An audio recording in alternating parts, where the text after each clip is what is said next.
yung mga camera ngayon eh. Sean, There. Hi, Sir Gabby. hello! Andito ngayon tayo sa Timberland. Napakaganda ng view. Kung nakunan nyo na yung view kanina, talagang spectacular. Kung nasa photography kayo, marami kayong makukunan dito with your zoom, super zoom lens para makita niyo yung Ortigas ng close-up, Laguna, Marikina.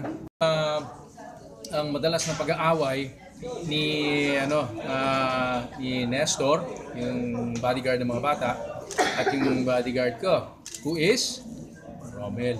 Yun. Madalas yun, nagtatalakan sa set yun. Pero yung batuhan nila, parang si si Pugo, at saka si, di ba, si Kachupoy ba yun, mga panahon ng daddy natin yun eh. Nag-aaway sila, babatuhan sila ng linya. Yun ang magandang ating makikita ulit. Sana, maganda rin yung eksena ni Romel na umiinom siya ng kape habang naglalabas si Sir Jaime. Tawa ako dun sa part na yun. But anyway, yun ang mga gusto kong makita. Marami na eksena na nangyari with Iya Villania. Congratulations nga pala, Iya.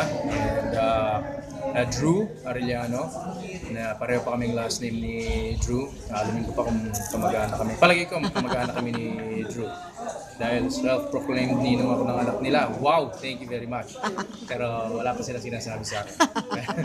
Congratulations sa inyo. At andyan na, parating na yung baby, kung girl or boy, kahit ano yan, it's a blessing. Right?